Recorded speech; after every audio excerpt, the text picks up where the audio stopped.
Even as Finance Minister Nirmala Sitharaman has just concluded her budget, this is being said as a budget which is a consolidation budget, a Badhta Bharat budget, a budget of continuation.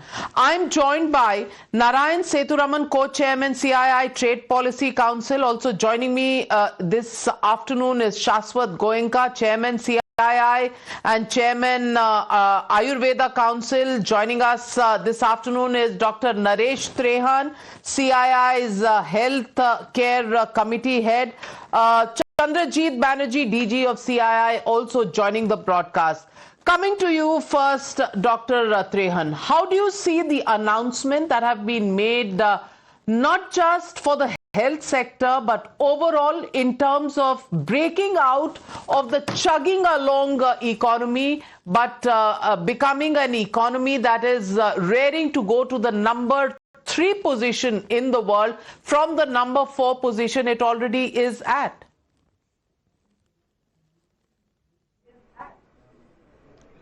Yeah, I know overall budget, I'm sure my colleagues here will be able to comment more, but seems like a very forward-looking link between the past and the future, and you must have heard Viksit being mentioned many times because of the fact that I think these are broad-based issues in this turbulent time.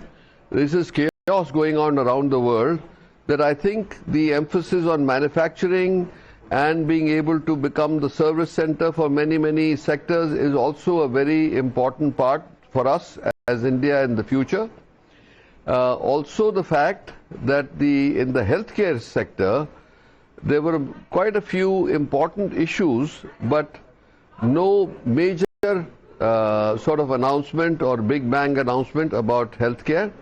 It's very possible that it will follow in the next few days, but the significant issues that were addressed was the biopharma sector, because so far this BioShakti gives 10,000 crores worth of support to the biopharma industry to transit from what we call generic drug and pharmacy to the world to innovation, to be able to provide frontier medicines to Indians and overseas as we move progressively in the field of biosimilars and biotechnology.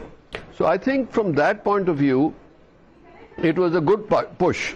Then comes the other sectors that were addressed was education, skills, and employment. And I think that in this given world of AI, healthcare sector will continue to be one of the major employers, and skills developed for the healthcare sector will go very far for our country to actually provide employment.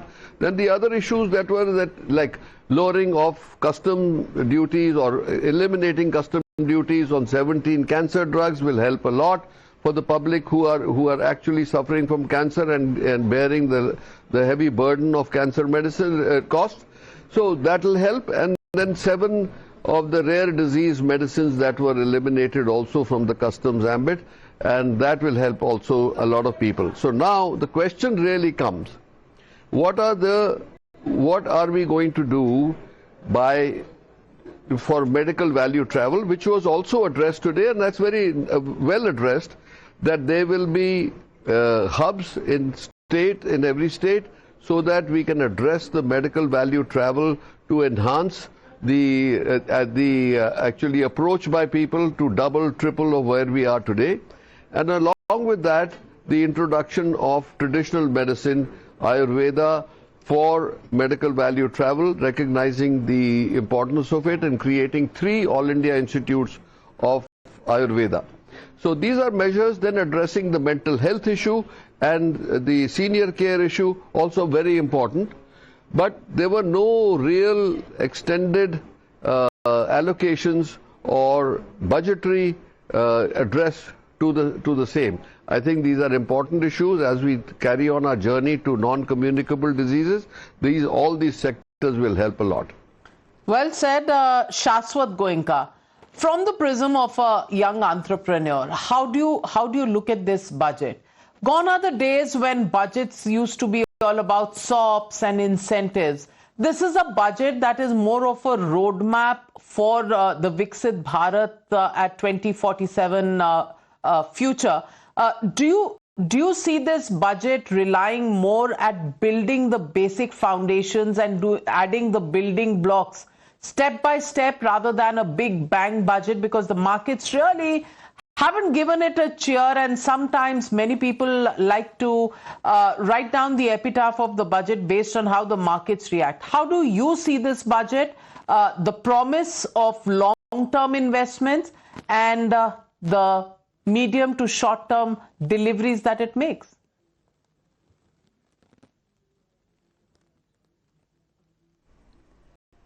When you look at how India has grown over the last many quarters, it has grown from strength to strength, and we have outperformed ourselves in every quarter. This growth comes on the back of policy stability. And today's budget actually builds on all the policy reforms that the government has so far undertaken and is going to undertake.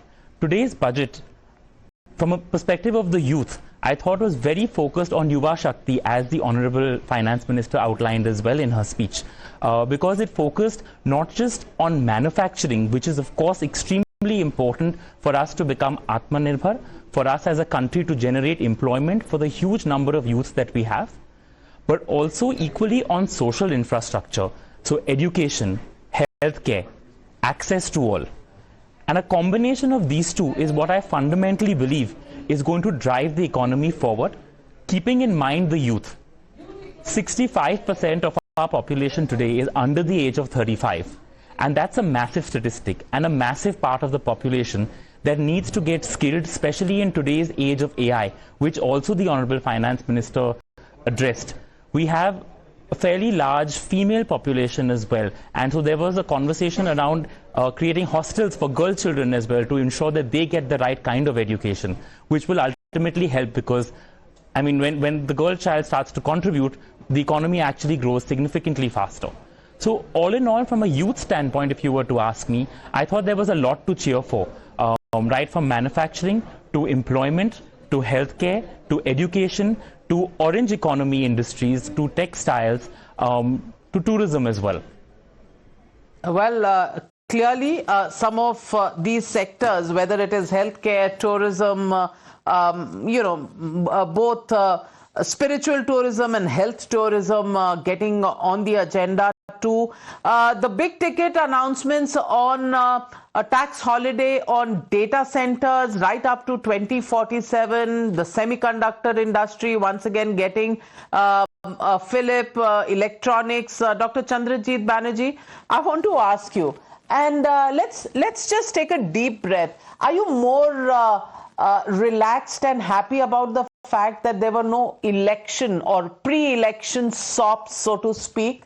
Are you relieved on that count more, or are you happy about the consolidation, not too much being given away, but the direction being predictable and steady as we go forward? How do you look at this budget, and are we going to break out of that run of the economy at 7.4% and get into a higher trajectory of growth given the basics of this budget?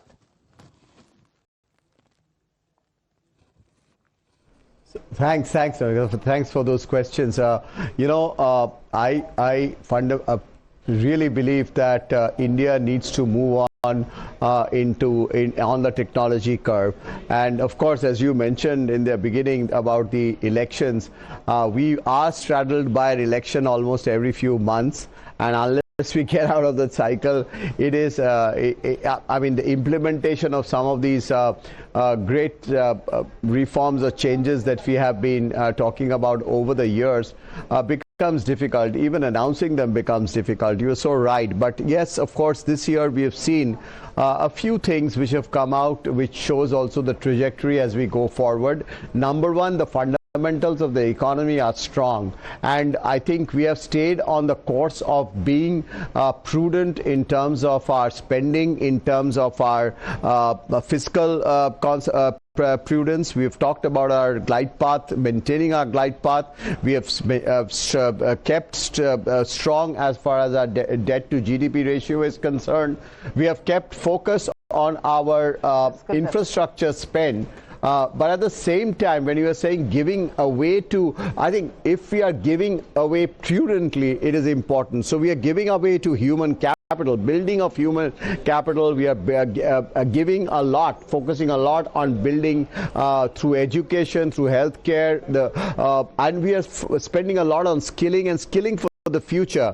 So this focus on, see, when we were talking about the budget before it came, we were talking about India sort of a development wing, which is the development through infrastructure, manufacturing and so on, and we were looking at a strategic area, and that's what we see: the critical minerals, the rare earths, the future of technology, the semiconductors, all of it. And then we look at what was just been mentioned both by Dr. Trehan and Shashwat about the way we are looking at the second tier cities, the third tier cities, and which will really help a lot of people of India, and also the entire story around infrastructure not just in the main towns but down the line, the new hubs being created. All of this shows a very strong story moving ahead, which benefits all the people of India, but without just the dollops of which has been given away in the past. We just move away from that to see the transcription of a very strong economy getting translated to the people of India. Well said, but let me also get in Narayan Sethuraman.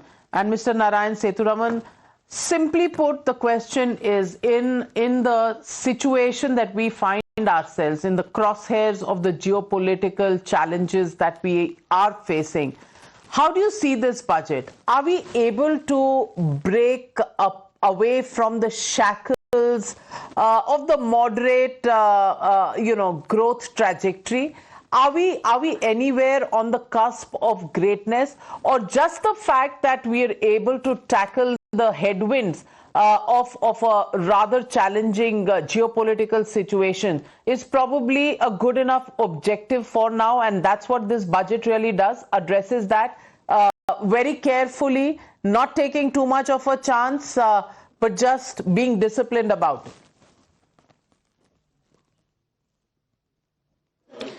Thanks for the question. We were looking for this budget to address and give a fillip to manufacturing, to export promotion, and to supply chain de-risking. And it's done all of that. There's been a lot of focus on manufacturing, whether it's manufacturing in Tier 2 and Tier 3 towns. It has specifically emphasized 200 sectors and legacy manufacturing. And there's a lot of emphasis on MSMEs and SMEs, who actually are the exporters. A lot has been done with the signing of the FTAs, etc., for de-risking markets. But actually, to satisfy and fulfill those opportunities, we need to support the entire supply chain, which is what this budget does, with the support to SMEs, with the support to MSMEs, with the support to legacy manufacturing, with the support to manufacturing in Tier 2 and Tier 3 towns. A long-standing ask of the exporting community has been to set up container manufacturing. This budget focuses on that. To support the SEZ manufacturers to temporarily fill up capacity by working with DTA units, this budget supports that. There's a lot of process reforms, whether it is electronic sealing, whether it's advanced rulings, etc. Without doing all of that, the shackles cannot be broken away. And this budget does just that. Well, do we have the details, Chandrajit Banerjee? Because we are an over-regulated economy. There are compliances that run into thousands and thousands that have to be followed and complied with before any business begins. Promises have been made in this budget. Do you think the last mile will happen? Is the devil in the details? See, always we are skeptic about implementation, and I do hope that we are able to take forward many that have been mentioned in the budget. 2 points which I would really like to emphasize in your question, which is very clear. Number one, if we really look at how we look at some of the things which have been mentioned in the budget, like making certain offenses or rather certain mistakes and not being seen as something which is less penal, like say, for instance, settling things with fines. Though that's something that we were expecting, and that's a move in the very good direction, which needs to be taken, and we need to see it action on the ground, even where I'm worried. The second point is even at the state level. So while we are making these changes at the central level, I would like to see a more carrot and a stick approach being done for the state level, because really the investments and people live in states, the investments happen in states, and the story of India is going to be in the states of India. Some states have taken advantage where we have seen a huge amount of simplification in terms of doing business, be it land and others. But when we really look at the sectors like the power sector and others, and even when we look at education and labor and much more, the devil is in the states, and I think if a carrot and a stick approach is done and more to the states that to take these reforms forward, I think that would be very, very good as we go forward. I'm glad you call it a carrot and a stick. I wonder who's carrot and who's stick, because right now what we see is a garba with sticks on both sides at the state and the center level. Am I wrong, Dr. Trehan?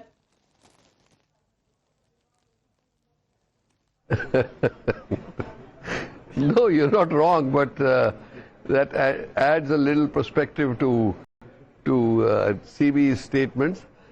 But the point basically is that on one hand, you can always say that this budget was well crafted, because it is that link on continuum of the past, containing the deficit to below 4.5% and progressively committing to even lowering it, although albeit it may be only 0.1%, but it's in the right direction. And the fact that in this tight fiscal space, to be able to make the allocations that were made to make things progress, especially in the manufacturing and also in the biopharma industry, I think is a good boost to all of us. I think we need to commit ourselves, one, to the fact that we need to also perform equally well when there is stimulus coming our way. And the second thing is that environment has caused a huge mental sort of anxiety to people, and I think we need to, the AQI and all that has to be tackled on war footing, not only by the government but by the people. So government has to lead the way, and the people have to participate in it, because it is not a single issue problem. Regulatory can come from the government, implementation has to come from the public. So I think if we can do that, we will have a much healthier India, but the man days lost to disease will be reduced many times, because today I think our burden to man days lost to disease is over 500 billion a year, which is a staggering number. So I think for the sake of our health, for the sake of our nation, we should actually tackle the air quality issue as fast as possible. Absolutely well said. And Dr. Trehan, a lot of people, on social media were expressing this ahead of the budget, that and it's not just a mental issue, it's a physical issue. We are falling ill more frequently. It's also an investment issue. Investors coming from abroad and looking the state in which our cities are, just the kind of air that we breathe, is a huge disincentive to invest in India. Shashwat, that is one problem. The other problem is the center-state relations. And coming from the state where you come from, where elections are around the corner, I just want to ask you, do you people in the industry believe that there needs to be a catalyst to get the states and the center on the same page, because without without the joint convergence of energy on both sides, we're not going to break out of the ordinary growth levels to get to the extraordinary. Do you think that's possible and the need of the hour?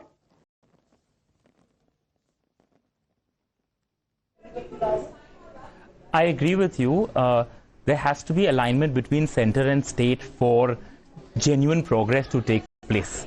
But something interesting that I feel the government has been able to do today is to create a sense of competition between the states. And that is leading to each state trying to outdo the other states by coming out with the right kind of policies, with the right kind of incentives, with the right kind of partnership schemes. And that is what is helping states to grow as well. And it is only when the states grow that the country grows. So I think it is a little bit of, well, a chicken and an egg is a wrong thing to say, but they're all very closely interlinked, and irrespective of which government is in the center, which government is at which state, it is prudent for everyone to work together, because at the end of the day, everyone is working towards the economic growth of our country. Well said. Well, we're caught between the chicken and the egg and the carrot and the stick. We do hope we find more stuff on our menu to resolve some of these problems in the not so distant future. Thank you very much, gentlemen, for joining me in breaking down what this budget holds for us, and of course keeping our fingers crossed that all that was said is followed up with all the devils that exist in the detail. Thank you very much for joining me on Times Now.